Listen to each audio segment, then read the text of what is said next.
अस्सलाम वालेकुम वरहमतुल्लाहि वबरकातुहू। मोहतरम नाजरीन, आज का हमारा मौजू है इल्म की तलाश हर मुसलमान पर फ़र्ज़ है। आज की हदीस में हम बात करेंगे इस अजीम फरीज़े पर जो हर मुसलमान मर्द और औरत पर फ़र्ज़ है, लेकिन अफसोस आज हम इससे कितना दूर हो चुके हैं। इल्म हासिल करना सिर्फ़ मौलवियों, आलमों या दीनी तालिब इल्मों का काम नहीं, बल्कि ये एक ऐसा फ़र्ज़ है जो हर मुसलमान पर फ़र्ज़ कर दिया गया है। ये हदीस हमें यही सबक देती है। आइए हदीस नबवी सल्लल्लाहु अलैहि वसल्लम सुनते हैं, इसका तर्जमा और गहरी तशरीह समझने की कोशिश करते हैं। आपसे एक रिक्वेस्ट है कि आपने अगर हमारा चैनल सब्सक्राइब नहीं किया तो चैनल सब्सक्राइब कर दें, बेल आइकन के बटन को दबा दें, और अगर आज की हदीस आपको अच्छी लगे तो इसे लाइक और शेयर ज़रूर कीजिएगा। जज़ाकल्लाह। चलते हैं आज की हदीस की तरफ। उर्दू तर्जमा। इल्म हासिल करना हर मुसलमान पर फ़र्ज़ है। तशरीह। इस मुख्तसर लेकिन जामिया हदीस में इल्म की अहमियत को बहुत ही वाज़ेह अंदाज में बयान किया गया है। रसूलुल्लाह सल्लल्लाहु अलैहि वसल्लम ने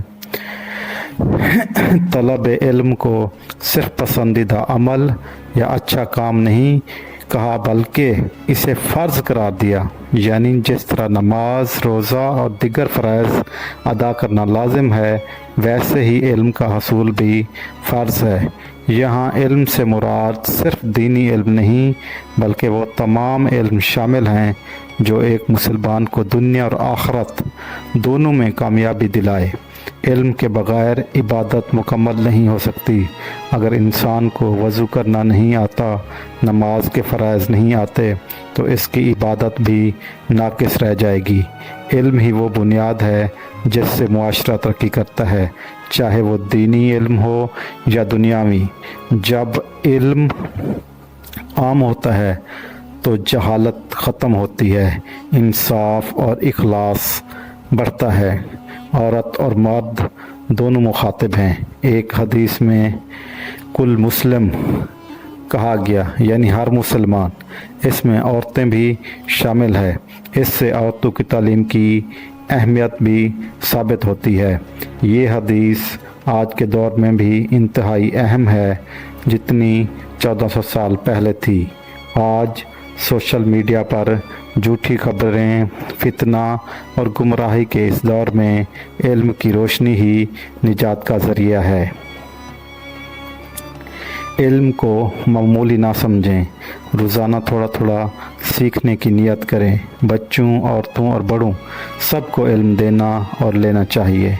दीन और दुनिया दोनों का इल्म हासिल करें, क्योंकि एक मुसलमान को दोनों जहानों में कामयाब होना है। तो मेरी नाजरीन से गुजारिश है कि इल्म हासिल करने की कोशिश करें। अपने बच्चों को भी ज़रूर इल्म हासिल कराने की कोशिश करें, और स्पेशली जो फ़ीमेल्स हैं उनको भी इल्म हासिल करने में कोई रुकावट ना डालें। क्योंकि बिल्कुल मैं सादा सी बात करूँगा, जब आप अपने बच्चों को पढ़ाने आप नहीं भेजेंगी, वो कोई अच्छे डॉक्टर, इंजीनियर और बाकी मुआशरे में एक मुस्बत किरदार अदा करने के लिए नहीं कोई अच्छा रोल अदा करेंगी, तो फिर आपने ज़िंदगी जो बसर करनी है वो कैसे करनी है। मसलन जब आपके घर में कोई आपकी फ़ीमेल बीमार हो जाए, तो फिर आप उसका इलाज कराने किसके पास ले जाएंगे? किसी मर्द के पास। जब किसी मर्द के पास ले जाएंगे, फिर आपको अच्छा लगेगा? अगर वहाँ पे आपकी बेटी, आपकी बहू, आपकी बहन, आपकी माँ, आपके कोई भी रिश्ता आगे बैठा हो, यानी कि अगर मैं सादा अल्फाज में कहूँ कि जब आप अपनी बेटी, अपनी बहन, अपनी माँ या किसी की दवाई के लिए जाते हैं या इलाज मुआवजा के लिए जाते हैं, तो आगे फ़ीमेल डॉक्टर मौजूद हों या फ़ीमेल सर्विसेज देने वाली मौजूद हो, तो क्या आप ऐसा पसंद नहीं करते? मेरी आपसे बस सादा ही रिक्वेस्ट है कि प्लीज़ अपने बेटियों को ज़रूर पढ़ाएं और मुआशरे में मुस्बत किरदार अदा करें, क्योंकि मुआशरा औरत के बग़ैर नामुमकिन है, अधूरा है। آپ سے گزارش ہے کہ آپ کومنٹس میں اپنی رائے کا ضرور اظہار کریں۔ اگر آپ نے ہمارا چینل سبسکرائب نہیں کیا تو چینل سبسکرائب کر دیں، بیل آئکن کے بٹن کو دبا دیں اور ویڈیو کو لائک کرنا ہرگز نہ بھولیے گا۔ جزاک اللہ، اللہ حافظ۔